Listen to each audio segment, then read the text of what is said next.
Morning guys, welcome to the latest video. So today I'm going to talk about what I consider to be my top 3 koi keeping tips, hacks, whatever you want to call them, for growing big healthy koi. If this is the first video of mine you've seen, please do hit the subscribe button.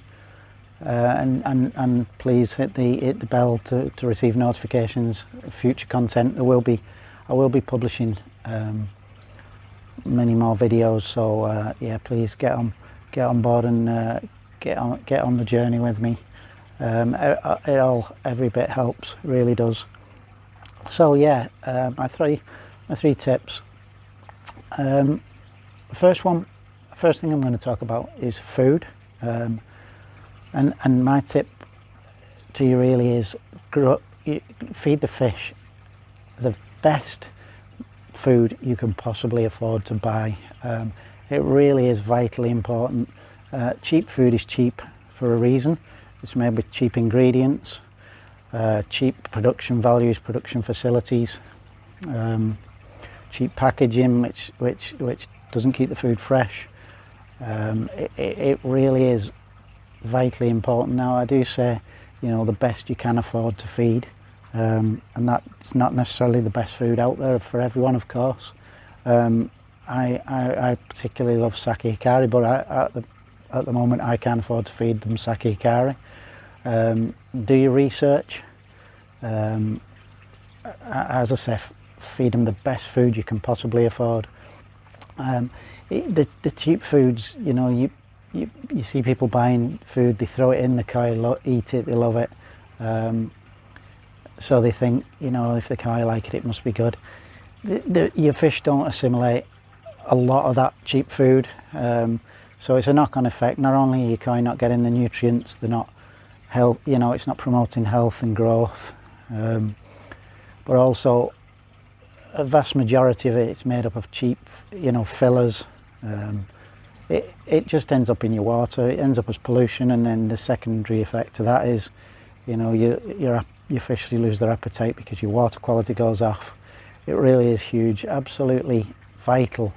So yeah, number 3, please feed the best quality food you can afford to feed. Okay, number 2.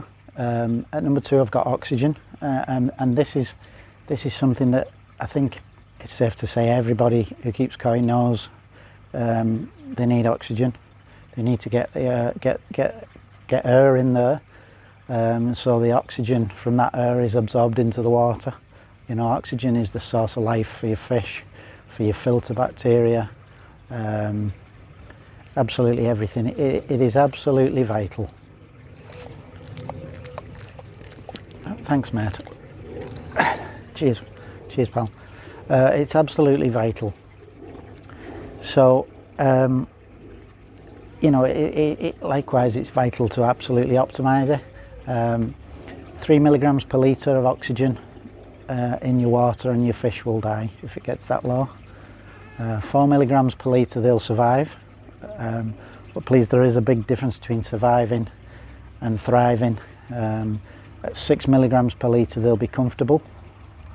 7 to 8, 9, they will thrive. You know, their activity will go up, their appetites go up, their health improves. You know, it is massive.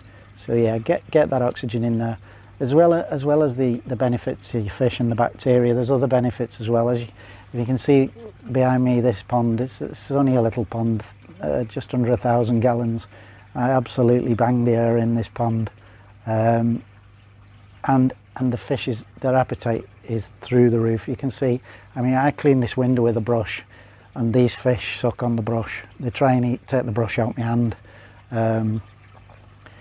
But what you'll notice, I don't know if you can see there, but if you look at the surface of the water, how it's all disrupted as well. So this is another massive benefit, because it means predators can't see your fish. They can't see their dinner, basically. So it helps protect them from predators, but also the water movement itself encourages activity, encourages the fish to exercise, burn off energy, which in turn makes them hungry, their appetites go up, and get more of that good quality food in, and you'll see healthy fish, and they will grow. It really is about getting everything right, getting the well-being of the fish right, and the growth will come. You don't need to force it. I'm not going to talk about water temperatures, I'm not going to talk about genetics, etc, etc, etc. I'm talking about 3 basic simple things everyone probably does, but probably not well enough, but certainly everyone can do, to make their fish healthy, and subsequently, to encourage them to grow. Okay, so the number one thing, the number one tip, in my opinion, absolutely, is water cleanliness. Now please bear with me, because I have my take on this is a little different to what you read and what most people kind of believe. Now for me, I'll explain my thoughts. This pond behind me, this is my fish's kitchen, dining room, living room, bedroom, and unfortunately toilet. They don't have a separate room for each of those things. They do it all in this little pond behind me. So if you imagine you lived in a little one room with 15-20 people all living in there, those 15-20 people all went to the toilet in the corner of your room, it wouldn't be long before, one, your appetite suffered, minutes, and 2, your health suffered. And it's exactly the same for your fish. And the reason I stress this is that I think the mistake a lot of people make is they believe that they pay a lot of attention and a lot of focus on getting the pond water clear, the bottom of the pond clean, spotlessly clean, tweaking with filters and adding more and this, that and the other. And they think when the bottom of the pond's clean and the water's clear, that's job done, and it absolutely isn't, because while that waste is sat in your filter, it is still sat in your pond with the fish. That filter, the filter water, is the same water as the pond. If it's gravity fed, you're pulling through that waste and back to your pond, and it's the same if you're pump fed. You're pumping water through the waste back to the pond. It's exactly the same as if that waste was just rounded up into a pile and sat in the corner of the pond. It's still in the water with your fish. So all the time it's sat in your filter, it's having that effect of suppressing appetite. There's a risk of bacteria. There's so many potential issues from that sitting in the filter. And to that end, I flush my filter. It's an easy pod on this. It takes me 5 minutes to turn a few valves, but I do that every single day. And this is where I get quite negative on the big multi-bay filters, and the older filters and the homemade filters, because while I've no doubt at all that they can make your water completely clear, and the bottom of your pond completely clear, because they are so difficult to clean, because it's a chore and you get your hands wet, you get dirty, you've got to take mat out and brushes out and clean them and put them back, because of the maintenance is such a chore. People do it maybe once a week, and as I say, all that time the bottom of their pond will stay clear. But the fact is, for 6.9 days out of 7 in that week, the koi are living in their own waste, because while it's sat in the filter, it's sat in the pond.